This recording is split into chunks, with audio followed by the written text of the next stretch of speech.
The Galactic Science Summit had never hosted humans before. In the crystalline halls of Station Omega-7, the greatest minds from 1,000 worlds gathered to discuss the mysteries of faster-than-light travel. The air shimmered with translated languages, and holographic equations floated like luminous clouds above the assembled scientists. Dr. Vex Theron, a Kralathi physicist whose four eyes gleamed with intellectual superiority, stood before the grand assembly. His species had been exploring the stars for 12,000 years, while humans were still banging rocks together. Now, he was presenting his life's work, a revolutionary solution to the Alcubierre paradox that would make interstellar travel instantaneous. The equation sprawled across the massive display, a beautiful tapestry of symbols and numbers that represented decades of research. Vex Theron's mandibles clicked with satisfaction as he concluded his presentation, to thunderous applause from the alien dignitaries.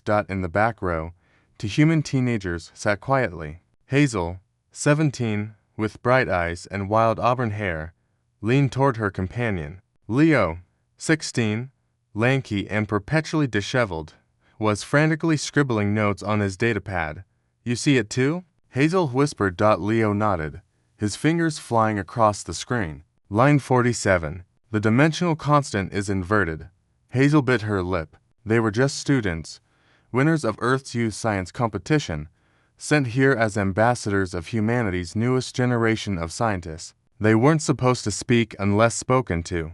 They certainly weren't supposed to challenge the galaxy's most respected physicist. But the equation was wrong. "We have to say something," Hazel said. "They'll laugh us out of the station." Leo replied, though his eyes said he agreed with her. Hazel stood up. The movement caught attention immediately. A human, standing during the prestigious Kralathi's moment of triumph. Hundreds of alien eyes turned toward her. Vex Theron's four eyes narrowed to slits. "Your equation's wrong," Hazel said, her voice somehow steady despite her hammering heart. The chamber fell silent. Then, like a wave, laughter erupted. The Kralathi scientist's mandibles spread in what his species considered a smile condescending and cruel. "Child," Vex Theron clicked, his translator rendering his tone dripping with amusement, "I have studied the fundamental forces of the universe since before your primitive world discovered electricity. Please, enlighten us with your insights." More laughter rippled through the assembly. A centaur-eared diplomat's tentacles quivered with mirth. A silicon-based crystalline from Rigel Prime chimed like breaking glass in Lamet passed for their species laughter. Leo stood beside Hazel.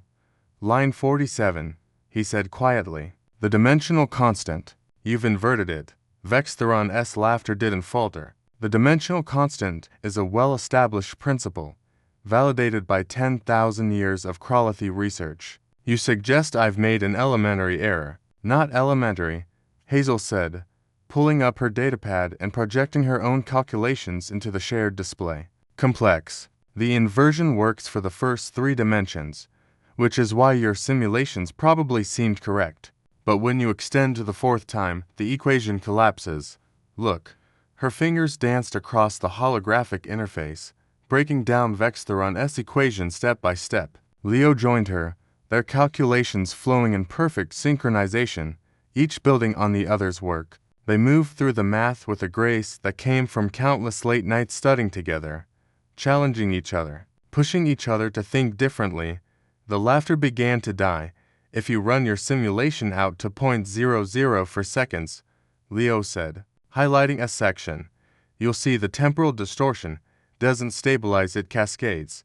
This would tear apart any ship attempting to use it," Hazel added. "The crew would experience time dilation so severe they'd age centuries in microseconds." Vex Theron's mandibles had stopped moving. His 4 eyes were fixed on the display, scanning their work. The chamber had gone completely quiet. Other scientists were pulling up their own datapads, running the calculations, checking the human teenager's math. One by one, expressions changed. Shock, disbelief, dawning realization. A Vaxian mathematician, her crystalline face refracting light in patterns that indicated deep thought, spoke first. They're correct. The cascade begins at exactly 0.00 for seconds. How did we miss this?" Vex Theron's skin had paled to a sickly gray-green. He ran the simulation himself, his clawed fingers trembling. The holographic projection showed exactly what Hazel and Leo had predicted, a catastrophic failure that would have killed anyone attempting to use his drive system. But this was peer-reviewed. Vex Theron whispered. Tested. Validated by the finest minds. You tested it in simulation for three-dimensional space. Leo said, not unkindly. You trusted 10,000 years of assumptions. But humans, we're new to this. We don't have assumptions. We have to question everything. Hazel pulled up another screen. If you correct the constant and add this compensating factor here, though, the equation stabilizes. Not just stabilizes, it becomes more efficient than the current Alcubierre models by a factor of 12.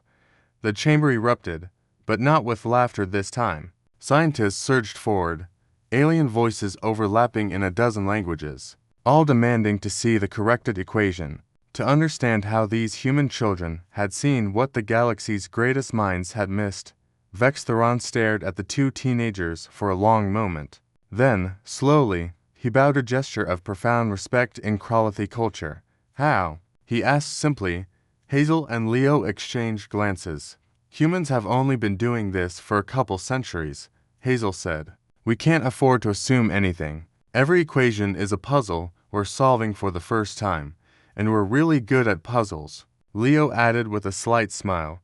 The Galactic Science Summit would forever remember the day two human teenagers saved the galaxy from a disaster disguised as a breakthrough. More importantly, they learned that sometimes the newest voice in the room sees what the oldest eyes have missed. As Hazel and Leo left the chamber, surrounded by eager alien scientists, Vex Theron watched them go. Perhaps, he thought, humanity's greatest contribution to the galaxy wouldn't be their technology or their military might. It would be their refusal to accept that anything was impossible or even certain.